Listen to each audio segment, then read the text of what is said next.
By night on my bed I sought him whom my soul loveth. I sought him, but I found him not. I will rise now and go about the city and the streets and the broad ways, and I will seek him whom my soul loveth. I sought him, but I found him not. The watchmen that go about the city found me, to whom I said, Saw ye whom my soul loveth? But it was a little that I passed from them. But I found him whom my soul loveth. I held him and would not let him go until I had brought him into my mother's house, into the chambers of her that conceived me. I charge you, O ye daughters of Jerusalem, by the roes and by the hinds of the fields, that ye stir not up, nor await my love till he please. Who is this that cometh out of the wilderness like pillars of smoke, perfumed with myrrh and frankincense, with all powders of the merchant? Behold his bed, which is Solomon's. 80 valiant men are about it, of the valiant of Israel. They all hold swords, being expert in war. Every man hath his sword upon his thigh, because of the fear in the night.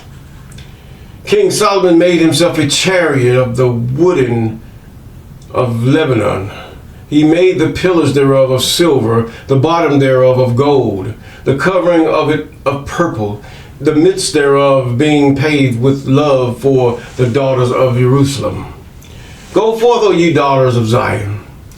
Behold King Solomon, with the crown wherewith his mother crowned him in the days of his espousal, and in the day of the gladness of his heart. Song of Solomon, chapter 3. Deliver me from the hands of evil spirits, who have swayed the thoughts of men's hearts. And let them not lead me astray from thee, my God. Establish me in my seed, that we go not astray henceforth and forever. Jubilees chapter 12 and verse 20. Yes, good morning, good afternoon, good evening. Yes, one thing about this Psalms here is that the key word, I sought. We have to seek after truth. We have to seek after the Most High. We have to seek after where the Most High is. If you do not know and understand the Most High, if you have not sought after the Most High, how you are going to love the Most High with all your heart, mind, and soul? How are you going to do this? How are you going to see even the Most High's creation, that the Most High has created by creating everything and causing it to multiply after its kind? Not only man, but beasts, insects, and all things else. We have to be careful to learn and understand and know the Most High.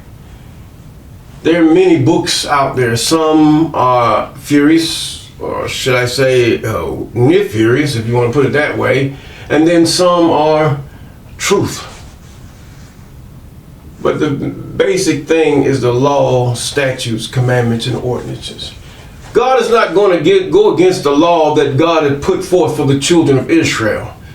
The first law, that being, thou shalt have no other gods before me, not demigods, no other God. There is only one, the I am that I am. Sanini Nanini. Yes. That is the only one. There is no other.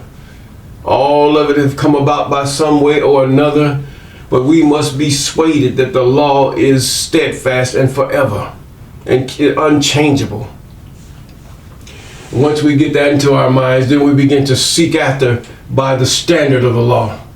See, God already give you the tools to figure out counterfeit doctrines and counterfeit messiahs and counterfeit this and that. Moses was a messiah.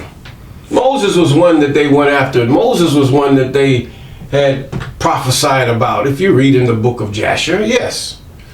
The book of Jubilees, yes. They prophesied of Moses that he would come, a deliverer. Yes, this deliverer came. How do you think they got the 10 Commandments with Charlton Heston? How they get something that you never read in the Bible, but yet it's in that movie? They went back to the book of Jasher and Jubilees. Yes, they did. They know where truth lies. Truth is right there at the beginning. God does not change, neither does the laws of the Most High change for the children of Jerusalem, the children of Jacob. The church never replaced the children of Jacob. The cross cannot be no substitute for what God have already commanded that things should be. And that thing will come to pass again. And those things, this shall be a perpetual. That means it's ever going to be. There's going to be a sacrifice until God says different. And God has not said different. No new covenant have God made with mankind or with the children of men. Only one covenant God had made, and that was with the children of Jacob. And that's it. We're either going to fall along with that covenant, or we're just going to make up our own stuff or go after the things of other men. The choice is yours. We're in the book of Job. Yes, the book of Job. Job is suffering greatly. Yes, Job is suffering greatly. His friends are not making it no better in this narrative, this story that goes along with it. Job, an Edomite, who was before the children of Israel were ever formed, they were in captivity at this time. And so Job, according to, as I read the narratives, if you read the book of Jasher, you're going to find out, you're going to see the name of Job there. Apparently that encounter that Job had with the Most High has changed Job's life forever. To the point where even the Most High stands back in awe at Job and his dedication to pleasing the Most High. Yes, we're in Job chapter 19. Job chapter 19. Yes, after Bildad came about and said what he had to say and accusing Job and telling Job he was wicked, then Job answered and said, "How long will ye vex or trouble my soul, and break me in pieces with words?"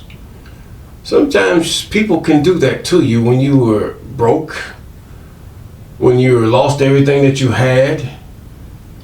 They can vex and break you in pieces with words, not with help. They will not help you.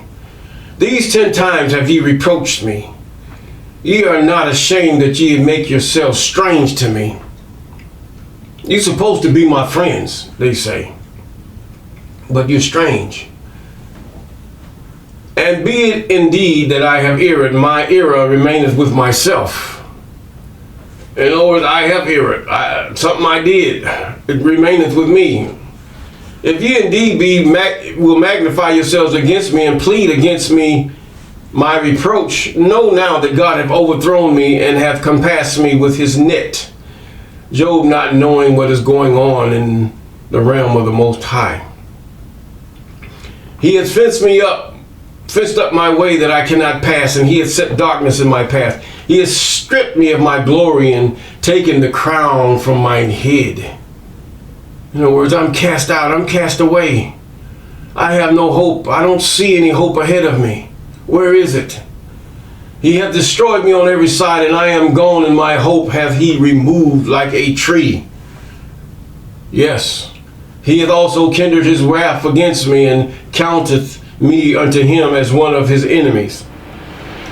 When God gets through with your enemies, Jacob, you think that your enemies are suffering now. Your enemies are nothing near suffering the way you have suffered, Jacob. Nowhere near it. Their suffering, if they ever have suffered, is a walk in the park. You've been thrown in fires and flames and whipped and all kind of caged and looked on as anything, and yet you feel for your enemy. You're still at war. You're still in captivity. And it's not going to get any better, really. You'll get a break here and there, and some of you get money and turn toward the enemy and go after his way and turn and hate your brother. That's what you're going to do. And that is your damnation. God hath proved you. He has stripped me of my glory, and hath taken the crown off my head, and he hath destroyed me on every side, and I am gone in my hope. He hath removed like a tree. When a tree is removed, it ain't coming back. No.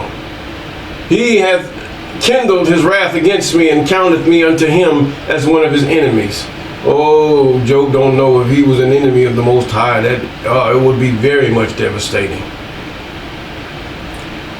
See, the Most High, the biggest thing a man can suffer is the torment when he can see it with his eyes and feel it in his flesh. Has nothing to do, once you're dead, that's a whole nother story. We don't know. Many say they know, but they don't know. They have never experienced it. You cannot come back from that life back to this life and say, hey, he's like this, man.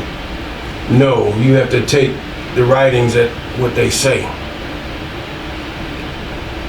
He said, he had put my brethren far from me, your family separated from you, and my acquaintance are verily estranged from me. Your friends are gone. They're mocking you. They're putting you down. Even the women say, oh, he broke man. I don't need a man, and all this whatever else we say. My kinsfolks have failed, and my familiar friends have forgotten me. They've all walked away. He has no more money for me. Everything of him been taken. He can't give me nothing. He can't do nothing for me. They were broke anyway. Now, and they that dwell in mine house and my maids count me for a stranger. I am an alien in thy sight. Even the ones you paid to do work for you, you can no longer afford them anymore. I called my servant, he gave me no answer. I entreated him with my mouth. You ain't got no money to pay me, man. And so it is. My breath is strange to my wife, though I entreated for the children's sake of my own bodies. Even my wife have treated me as a stranger. Yea, young children despise me. I arose and they spake against me, and all my inward friends abhor me, and they whom I love are turned against me. Job in his village, you know, children, little children are silly. They're gonna mock because they feel themselves as perfect, because they're growing. They have no sickness, they have no illness, they have no disease. But when they see something that's deformed and should not be, they make fun of it, period. Unless their parents use the rod of correction and correct them, yes. He says, my bone cleaveth to my skin and my flesh, and I am escaped with the skin of my teeth. In other words, I am so in pain, I am so irritated, it's just unbearable what I'm going through. The pains of hell cannot even compare to what Job is going through alive.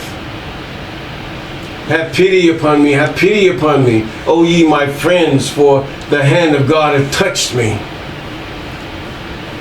Yes. Why do you persecute me as God, and are not satisfied with my flesh? Oh, that my words were now written. Oh, that they were printed in a book. And someone was writing down the words of Job. That they were graven upon an iron pen and laid in the rock forever. For I know that my Redeemer liveth. He ain't talking about no Jesus.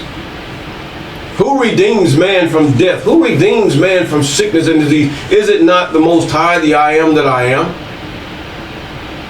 He gives his commandments unto the spirits to do such a thing here and go there. And yet you talk about the centurion who says, oh, I know this man is our king because he tells these spirits to go there. That's not even true, because the story is false. Else it would have been written in the histories and the annals of Rome. Yes, it would. And it's not. For I know my Redeemer liveth, and that he shall stand at the latter day upon the earth. Now this is what they used to try to justify their concoction of this Messiah, whatever you call his name.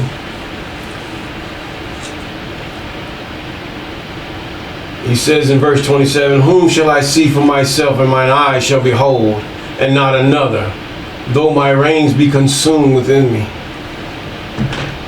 My intentions are consumed within me. I will see God. No, you're not going to be in the flesh and see the Most High. No. No man has ever done that. That is a true statement. But ye should say, why persecute we him, seeing the root of the matter is not found in me? In other words, the root of the matter of why I'm suffering is not here. I don't know why I'm suffering. I don't know why what is going on. I did not sin. I entreated the Most High. I sacrificed for my children that they could be, the Most High would not be angry with them unless they cursed them in their hearts. Why? Seeing the root of the matter is not in me. Be ye afraid of the sword, as he's telling his friends. Be afraid of the sword. You be afraid of the bullet, the bomb. You come against Jacob and it's coming against you. You be afraid of the nuke. You be afraid of those microwaves and all kind of infrared sensors and radar and things that would detect you as you pass by. Heat sensors, all manner of things to detect and delete you. For wrath bringeth the punishments of the sword, that ye may know there is a judgment. Yes, even the nation that have taken the children of Jacob and have treated them like dogs, less than dogs. Yes, he says that ye may know there is a judgment, and the sword, this is what's coming. It's not the sword as you know. Those swords are obsolete. A bullet can get rid of a sword quick. But the fact is, your bullets is not going to work. Your big bullets are not going to work. Your big bombs, your big whatever you have is not going to work. Because God will give your enemy the victory over you. And whatever you do, you will be defeated. Even a small enemy will defeat you. Because you have walked in your pride and jutted out your chin and walked in your big trucks and your big buildings and your elaborate houses and your luxury and robbed and stealed and stolen. But God is going to take you and wring you like a wrung rag until all the water is out and the rag is dry. You think that slavery was something that you have subject the children of Jacob and other children of God in? Oh, you got something coming. Your seed will even bear the brunt of all of it. And if we, those of us, the children of Noah, the children of Abraham, the children of Jacob, do that which is right according to the law, statutes, commandments, and ordinances of the Most High, most certainly we will have